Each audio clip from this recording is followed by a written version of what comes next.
for 2 minutes.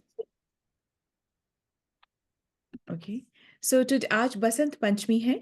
तो बसंत पंचमी मतलब कि शरद जो ऋतु होती है उसका विश्राम है और बसंत ऋतु का प्रारंभ है। हर 2-2 महीने में ऋतु बदलती रहती है। तो आज जो है पंचमी मतलब माघ महीने के शुक्ल पक्ष की पंचमी तिथि है बसंत पंचमी। बसंत पंचमी आज के दिन सरस्वती देवी जो है उनकी पूजा होती है। सरस्वती देवी विद्या की देवी है। तो हमको उनको आध्यात्मिक विद्या का बल उनसे मांगना चाहिए जब हम करते हैं। उनके आज के दिन सफेद रंग और पीले पुष्प का बहुत महत्व होता है। उसी का प्रसाद बना करके वितरण भी करना चाहिए और आध्यात्मिक बल और बुद्धि उनसे मांगनी चाहिए।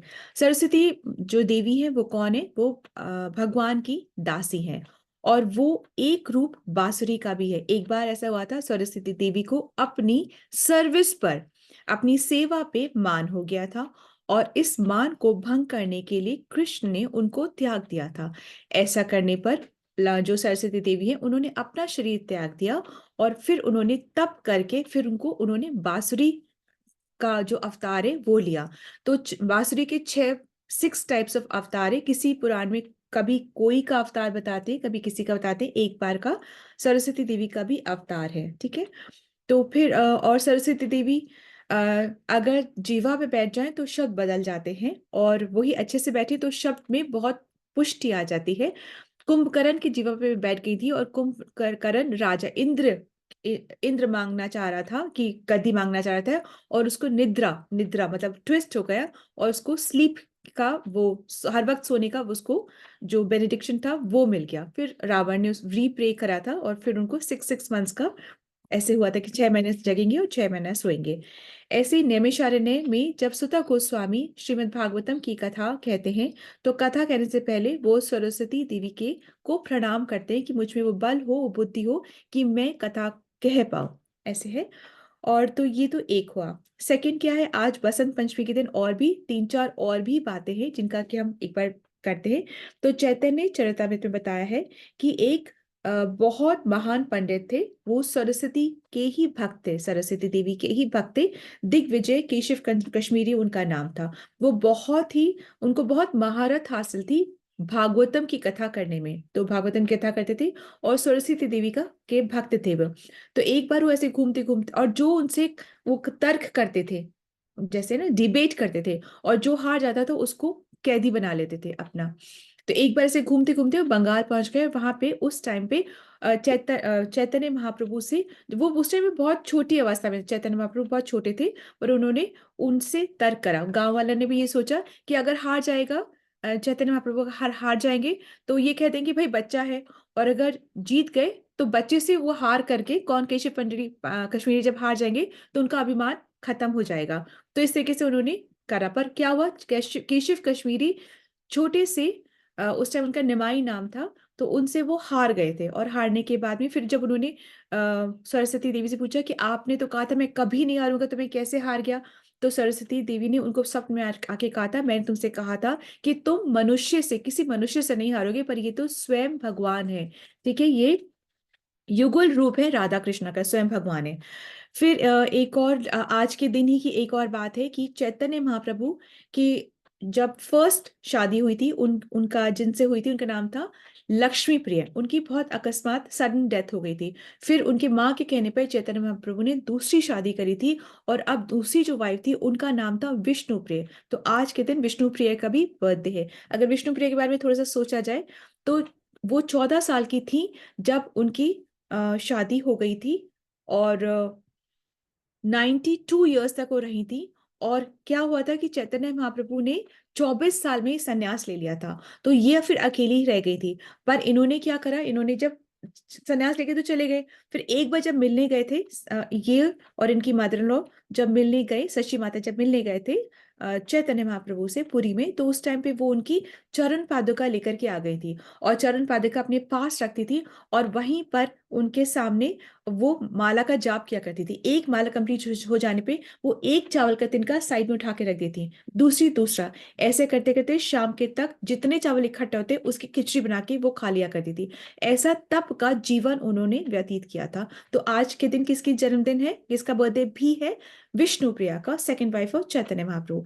एक और लीला भी आती है कि चैतन्य महाप्रभु के एक बहुत चैतन्य लीला में बताते हैं कि एक बहुत बड़े भक्त थे, उनका नाम था पुंडरीक विद्यानिधि। ये पुंडरीक विद्यानिधि कौन है? ये अ, पुंडरीक विद्यानिधि कलयुग में हुए।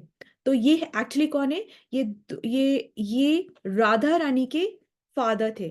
वृषभानु राधा रानी के फादर थे, और अब पुंडरीक विद्यानिधि के रूप में ये आए थे। तो एक बारी गदाधर पंडित, अब ये गदाधर पंडित कौन है? जो जो हम पंचतत्व मंत्र में बोलते हैं ना, जय श्री कृष्ण चैतन्य प्रभु नित्यानंद श्री अद्वैत गदाधारा श्री अद्वैत गदाधर श्रीवास आदि गौर भक्त वृंदा से बोलते हैं। तो गदाधर जो पंडित थे, तो ये एक्चुअली राधा रानी की शक्ति का ही एक रूप है। तो एक बार गदाधर पंडित पुंडरीक विद्यानिधि से मिलने के लिए आए। ये सुनना बहुत जरूरी है क्योंकि इससे हमारी भक्ति बढ़ती है। तो पुंडरीक विद्यानिधि के घर पे मिलने आए। तो जब उन्होंने घर पे मिलने आए तो देखा कि बहुत ऐशो आराम से रह रहे, घर में बहुत अच्छी सुगंध आ रही है, ये झूले पे बैठे हुए हैं, पान का आनंद ले रहे हैं, और बहुत आराम से बहुत वैभव के साथ में रह रहे हैं। तो गदाधर पंडित को लगा कि ये कैसे भक्त है, इतने वैभव में रह रहे हैं, ऐसे रह रहे हैं, बहुत मस्ती में रह रहे हैं। तो गदाधर पंडित के साथ में एक और डिवोटी थे। तो उन्होंने कहा ऐसा क्यों नहीं करते कि हम भागवतम का कोई एक श्लोका गाते हैं और उससे देखते फिर इनके क्या भाव होते हैं। तो उन्होंने गोपी गीत गाना शुरू करा। जैसे ही गोपी गीत गाना शुरू करा तो पुंडरीक विद्यानिधि जो है, उनके तो एक्सटेसी हो गई, मतलब उनके तो जो शरीर में विकार आने लगे थे वो आ गए, और वो इतने एक्सटेसी में चले गए कि वो बेहोश ही हो गए। तो ये देख के गदाधर पंडित को बहुत ज्यादा घबरा दुख हुआ, डरे कि मैंने ये क्या करा, मुझसे तो वैष्णव अपराध हो गया, मैंने एक भक्त को जज कर लिया कि ये कैसे। तो भक्त को उसके आवरण से हम जज नहीं कर सकते, उसके अंदर की भक्ति हमें नहीं पता, तो इसलिए उसके आवरण से भक्त को जज नहीं करना चाहिए। तो उन्होंने वो भागे भागे गए किसके पास? चैतन्य महाप्रभु के पास भागे भागे गए कि मेरे से तो अपराध हो गया है, मैंने वैष्णव अपराध किया। तो चैतन्य महाप्रभु ने क्या कहा? तो तुम ऐसा करो कि तुम उनसे दीक्षा ले लो। तो गदाधर पंडित ने पुंडरीक विद्यानिधि से फिर दीक्षा ले ली। ठीक है, तो ये भी एक है कि इस तरीके से ये भी हुआ था। अब आगे अ, आगे है कि आज, अच्छा, तो फिफ्थ है कि विश्वनाथ चक्रवर्ती ठाकुर है ना, विश्वनाथ। मैं इसका फ्लायर भी मैं इसका जो फ्लायर है वो भी आपको भेज दूंगी, जिससे कि आप वापस रीड कर सके कि एक्चुअली में क्या है, आपको याद रहेगा उस तरीके से। तो विश्वनाथ चक्रवर्ती ठाकुर, इनकी समाधि वृंदावन में राधा दामोदर मंदिर में है। राधा दामोदर मंदिर है, वो मंदिर है जहाँ पे प्रभुपाद जी ने बैठ करके भागवतम की वो को उनको उसको लिखा था। तो वहां पर वो रहते थे एक कमरे में। तो ये कौन सा मंदिर है? राधा दामोदर मंदिर है। वहां एक कमरे में प्रभुपाद जी रहा करते थे। यहीं इसी की परिक्रमा लेने से, 4 परिक्रमा लेने से गोवर्धन की एक परिक्रमा के इक्विवेलेंट होती है। और यहाँ पे भी बहुत सारे आचार्यों की समाधि है। तो वहां पर विश्वनाथ चक्रवर्ती की भी समाधि है वहीं पर। और इन्होंने बहुत सारी संस्कृत की किताबें, मोर देन 40 इन्होंने संस्कृत के स्क्रिप्चर्स किताबें इन्होंने लिखी है। तो आज इनका भी डे है। अब मैं फ्लायर शेयर करूंगी तो आपको थोड़ा सा अच्छे से याद रहेगा। ठीक है। और एक और बात हुई थी, लास्ट बात ये है कि एक तो महारास होता है। ठीक है, वो महारास शरद ऋतु में आता है। वो महारास कार्तिक पूर्णिमा वाले दिन होता है। वो महारास में कृष्ण ने गोपियों के संग में वो रास किया था, और बहुत सारी गोपियां थी, और कृष्ण ने अपने आप को बहुत सारे कृष्ण में ही एक्सपैंड किया था, और उन्होंने रास किया था। एक व्रज में भी एक रास होता है, वो बसंत पंचमी वाले दिन वो रास होता है। वो रास गोवर्धन की तलहटी पे रास होता है। और वो रास कहाँ होता है? चंद्र सरोवर तट पे होता है। वो तो यमुना में होता है, ये चंद्र सरोवर तट में होता है। ठीक है। और जो महारास जो होता है उसमें क्या था कि कृष्ण छोड़ के चले गए थे। और ये जो गोवर्धन, जो बसंत पंचमी वाले दिन व्रजरास जो होता है, इसमें राधा रानी छोड़ करके चली जाती है रास को। तो ये बहुत ही सुंदर बात ये भी है। तो आज के दिन ये भी हुआ था। और जो महारास होता है वो एक्चुअली जो ऐसे जिन्होंने सिद्धि हासिल, जो जो भक्तों ने सिद्धि हासिल करी थी या कामना करी थी कि हम कृष्ण के संग रहें, राम की पत्नी बने, तो उन लोगों, उन उन भक्तों के साथ में रास होता है। और ये है, ये नित्य सिद्धों के साथ रास होता है। नित्य सिद्धियां जो गोपियां जो हमेशा भगवान के साथ ही रहती हैं, पार्षद है, साथ रहती है, उनके साथ ये रास होता है। तो ये एक डिफरेंस होता है। So these are the few things. And so let's move on to Bhagavad Gita. Is it okay? So आज के दिन सरस्वती देवी की पूजा है। वाइट वाइट एंड येलो का बहुत महत्व है। और मांगना क्या है? मांगना हमें आध्यात्मिक बुद्धि है, कि हमें वो बल मिले कि हम इसको समझ सके, ठीक है, और अपने जीवन के लक्ष्य को समझ के और आगे बढ़ सके। सो नाउ भगवत श्रीमद् भगवत गीता चैप्टर 11 टेक्स्ट 20। ध्यावा पृथिव्योरिदमन्तरं हि व्याप्तं त्वयैकेन दिशश्च सर्वा दृष्ट्वा भूतं रूपम् उग्रं तवेदं लोकत्रयं प्रव्ययथं महात्मन्। यस माता जी। हरे कृष्णा, दंडवत प्रणाम। थैंक यू माता जी। द्वयाव पृथिव्योरिदम् अनन्तरं हि व्याप्तं त्वया केन दिशश्च सर्वा दृष्ट्वाद्भुतं रूपम् उग्रं त्वदं लोकत्रयं प्रव्यथितं महात्मम्। जी माता जी। ट्रांसलेशन। यद्यपि आप एक हैं, किंतु आप आकाश तथा सारे लोकों एवं अनेक बीच के समस्त अवकाश में व्याप्त हो। हे महापुरुष, आपके इस अद्भुत तथा भयानक रूप को देखकर सारे लोग भयभीत हैं। Thank you, Mataji. Thank you for arranging the Hindi Bhagavad Gita also. So, ध्यावा पृथिव्योरिदमन्तरं हि, आकाश से लेकर पृथ्वी तक, यह मध्य में निश्चय ही, व्याप्तम तो एकेन दिशश्च सर्वा, व्याप्त आपके द्वारा एक, दिशाएं तथा सभी, मतलब एक भी और सब भी, आप सब जगह हैं, सब जगह। दृष्ट्वा भूतम रूपम उग्रम त्वेदम, मतलब देखकर, दृष्ट्वा मतलब देखकर, भूतम रूपम मतलब ये अलौकिक रूप, उसको देखकर, उग्रम त्वेदम, उग्रम मतलब ये भयंकर, भयंकर, त्वेदम मतलब आपके इस भयंकर रूप को देखकर, लोकत्रयम तीनों लोक, लोकत्रय मतलब तीनों लोक, प्रव्यथितम मतलब भयभीत है, महात्मन, महात्मा भी बोल रहे हैं, ठीक है, ये रूप को देखकर भयभीत है तीनों लोग। महात्मा आपके इस रूप को देखकर, अभी महात्मा बोल रहे हैं, तो अब मीनिंग देखते हैं। हे महात्मन, यद्यपि आप एक हैं, किंतु आकाश से लेकर पृथ्वी और उसके मध्य में सभी दिशाएं आपसे ही व्याप्त हैं। आपके इस अलौकिक और भयंकर रूप को देखकर तीनों लोग भयभीत हो रहे हैं, ठीक है। सो अब भगवान के इस जो विश्व रूप को देखकर तमाम लोग, जो तीनों लोग जो हैं, उन वहां के जो जीव हैं, वो भयभीत हो रहे हैं। तो अगर हम पूछें तो क्या उनको ये रूप दिख रहा है? जो बाकी जो लोग डर रहे हैं, जो तीनों लोग के जो जीव डर रहे हैं, तो क्या उनको ये रूप दिख रहा है? आप बताओ, उनको ये रूप दिख रहा है? उनको नहीं दिख रहा। वो सारे भगवान के अंदर ही हैं और वो डर रहे हैं।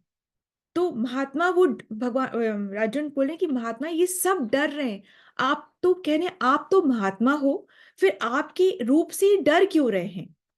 तो तात्पर्य ये है कि जो भगवान के से दूर है वो डर रहा है भगवान के इस रूप से, जो भगवान के संग है, जो भगवान को जानता है, वो नहीं डर रहा है। जैसे नरसिम्हा अवतार जो है, उसको ना जब कोई अनजान देखेगा तो बोलेगा ये क्या रूप है, इस रूप की आप लोग क्यों पूजा करते हो, ये तो इतना विकराल, हमें तो बहुत डर लगता है। हम तो, जो नहीं जानता है वो डरता है, जो जानता है वो प्रेम करता है, क्योंकि उसको विश्वास है, उसको आस्था है, क्योंकि ये रूप तो रक्षक रूप है, ये रूप तो प्रोटेक्ट करता है, ये रूप तो हमारे सारे भय को हटाता है। तो जो भगवान को जानता है, तो भगवान जो फर्स्ट जो दान देते हैं वो अभय का दान देते हैं, कि हमें डर नहीं लगता, फिर हम फियरलेस हो जाते हैं, ये न करें तो नहीं, उस सब का डर खत्म हो जाता है, हम फियरलेस हो जाते हैं, डर खत्म। फर्स्ट चीज जो होती है जो भगवान देते हैं वो है अभय दान, कि फियरलेस हो जाते हैं, डर खत्म हो जाता है। जब विभीषण जो है वो राम जी के पास में आए थे, तो फर्स्ट उन्होंने जो दिया था वो डर खत्म कर दिया था, कि तुम आए हो, और सबने सबने रिजेक्ट कर दिया था विभीषण को कि नहीं, इनको नहीं रखना है, तो उन्होंने, राम ने क्या कहा था, जो मेरी शरण आया है मैं उसकी रक्षा करूंगा, ये मेरा प्रण है। तो जो भी राम जी की शरण पड़ता है, भगवान उसको कभी भी अलग नहीं करते, ये भगवान ने प्रण ले रखा है, ये भगवान ने प्रतिज्ञा ले रखी है। तो ऐसे है। तो विभीषण को भी सबसे पहले अभय दान ही मिला था। तो जब क्या होता है, हमको ये बचपन से सिखाया जाता है, कभी भी डर लगे तो हनुमान जी का नाम लो, हम हनुमान जी अभय दान देंगे। पर ये बातें उससे भी ऊपर है। एक्चुअली क्या होता है कि जब जीव ना अपने आप को शरीर से एसोसिएट करता है, अपने आप को जीव नहीं मानता, अपने आप को आत्मा नहीं मानता, अपने आप को शरीर से एसोसिएट करता है, तो पहली गलती वही हो जाती है। और जब पहली गलती वही हो जाती है तो बाकी भी गलतियां होने लग जाती हैं। जैसे कि मैथ्स होता है, तो मैथ्स में जब आपने शुरू शुरू में गलती कर दी तो आंसर आपका गलत ही निकलेगा। ठीक है, अगर आपने शुरुआत में ही गलती कर दी। तो ऐसी जीवात्मा जो है, हम जो है, जब हम अपने आप को शरीर मानने लगते हैं और फिर वहीं से अपने सारे संबंध स्थापित करने लग जाते हैं, तो पहली गलती वही हो जाती है। और जब गलती हो जाती है तब उसके बाद सेकंड क्या होता है, सेकंड ये होता है कि हम भूल जाते हैं कि हम दास हैं।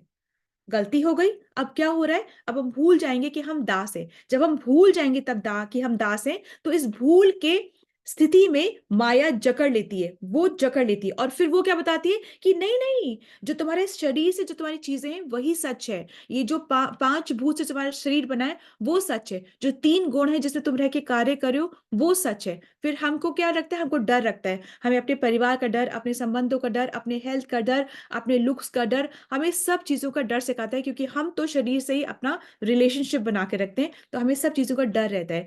और डर के बाद का जो, तो और तो भुलावे का और डर की स्थिति में ही हम अपना जीवन जीते रहते हैं। हम भूल गए और फिर अब हमको माया डराती रहेगी, फिर हम भूलते रहेंगे और माया डराती रहेगी, और इसी में ही हम आगे चलते रहेंगे। जो झूठ है, माया क्या है, जो जो नहीं है उसको सच मानना, जो नहीं है उसको सच मानना, यही माया का प्रभाव होता है। ठीक है। तो अब डर इसलिए लगता है क्योंकि हमें ज्ञान नहीं है। हमें किस चीज का ज्ञान नहीं है, हमें ना अपना ज्ञान है, ना परमात्मा का ज्ञान है, ना हमें भगवत गीता का ज्ञान है, ना हमें अध्यात्म का ज्ञान है, हमें कोई चीज का ज्ञान नहीं है। क्योंकि ज्ञान नहीं है इसलिए हमें डर लगता है, इसलिए हम भय में रहते हैं। जब भय में हम स्थिति में आ जाते हैं, तो ये टाइम परफेक्ट टाइम होता है माया का, हमें पकड़ने का और हमें जकड़ने का और हमें भुलावे में डालने का। नहीं नहीं मत करो ऐसे, नहीं नहीं ऐसे मत करो, ये सुबह मत उठो, जपा मत करो, कोई बात नहीं, बाद में हो जाएगा, अभी ये इंपॉर्टेंट है, अभी वो काम इंपॉर्टेंट है, अभी देखो ये रिश्ता इंपॉर्टेंट है, यही सब हम करते करते हमारा जीवन निकल जाता है। परंतु और जितना हमें क्या, इसको क्या बोलते हैं, दे अभिमान, इसका एक टर्मिनोलॉजी है, उसको बोलते हैं दे अभिमान। हम दे अभिमान में रहते हैं, जितना सक्सेसफुल होते हैं उतना हमारा डर बढ़ता भी है, ये खो ना जाए। पहले पानी का हमको वो रहता है, एंग्जाइटी रहती है, फिर खोने का डर रहता है, और फिर जब खो जाता है तो उसका दुख रहता है। ये तीनों चीज हट जाती है जब हम ज्ञान से भक्ति करते हैं, भक्ति समझते हैं। ठीक है।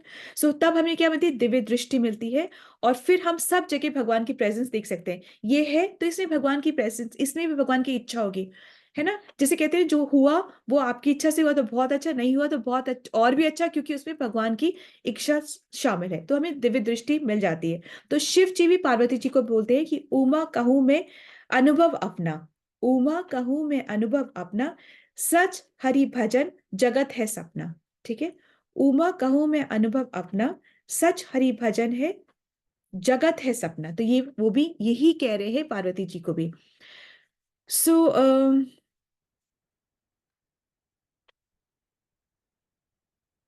Basically this is the understanding from today shloka. Srila Prabhupada की जय, श्रीमद् भगवत गीता की जय। हरे कृष्णा, दंड प्रणाम। सो शुद्ध वाइज वही है